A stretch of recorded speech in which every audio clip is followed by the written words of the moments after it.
It started as a joke. My wife and I host a lot of parties, and if you've ever done cleanup after a party, you know that people leave things behind. Hats and coats constantly, scarves, purses, whatever.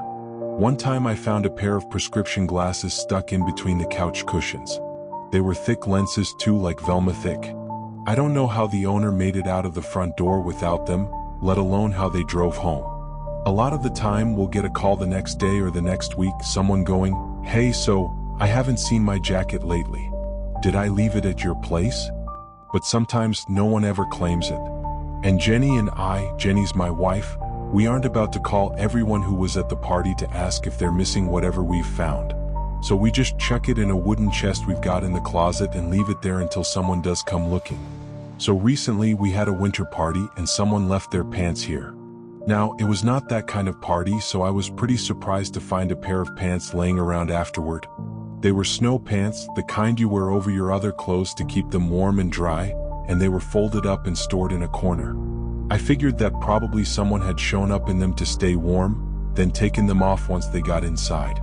Between the warmth of the house and the warmth of the alcohol, they must have forgotten to put them back on when they left at the end of the night. Jenny flipped through her pictures from the evening, but didn't have any shots of anyone wearing those pants, so into the trunk they went. As Jenny was tossing them in, she commented, "I bet we could clothe a whole person with what's in here." We laughed, but then I got to thinking that she was probably right.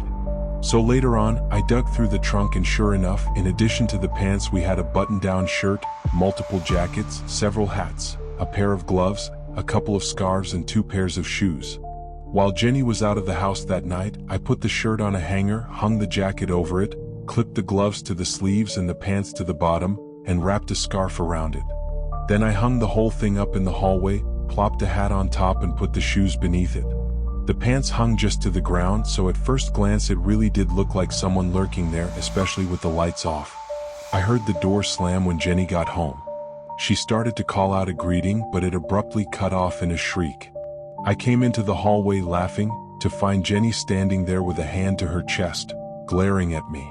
The clothes dummy swung quietly off to the side. "Real funny," she said. "You about gave me a heart attack." "I'm very sorry," I said, but I was laughing much too hard for her to believe me. "Yeah, you will be," she said with mock seriousness, but she was laughing too now that she was past the initial shock. Anyway, I thought that was all extremely funny right up until I got up in the middle of the night to go to the toilet. I walked into the bathroom, turned on the lights, and shouted out loud because Jenny had moved my clothes dummy into the bathroom and posed it sitting on the toilet. From the bedroom, I heard sleepy laughter.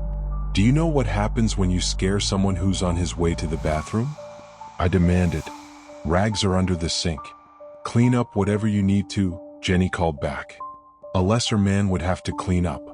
"I have iron self-control," I told her.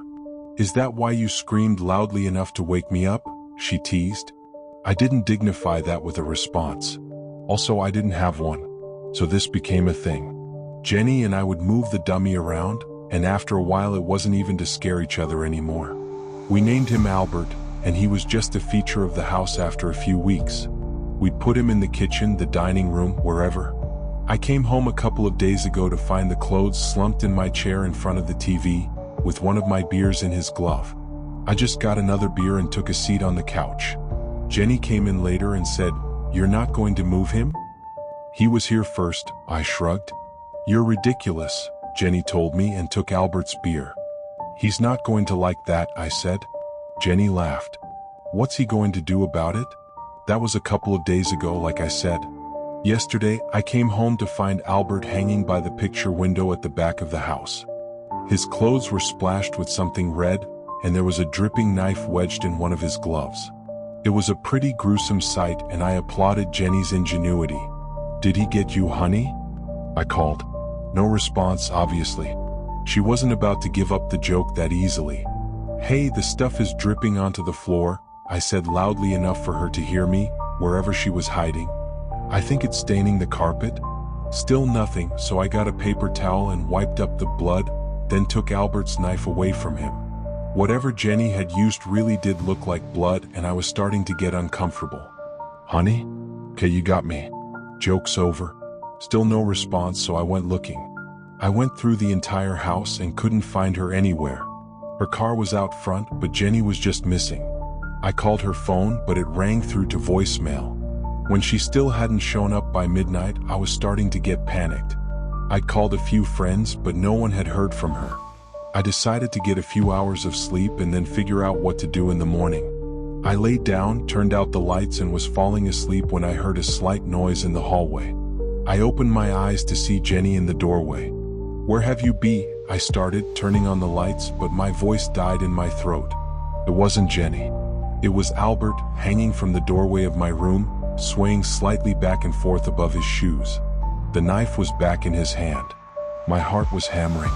This was obviously just Jenny taking a joke too far, but when I called out for her again and she didn't answer, my fear spiked. I took those clothes down, carried them downstairs, and even though I knew it was totally illogical, I burned them in the fireplace. I expected Jenny to come out to laugh at me once I got the fire going, or at least to chide me for stinking up the house. I don't know what they pack snow pants with, but it smells terrible when you burn it. But the fire burned down to ashes and I was still alone. I slept for a bit, and when I left for work this morning, there was still no sign of Jenny and she still wasn't answering her phone. I called the police to report her missing, and they're supposed to be sending someone over to take a look around and interview me, I guess.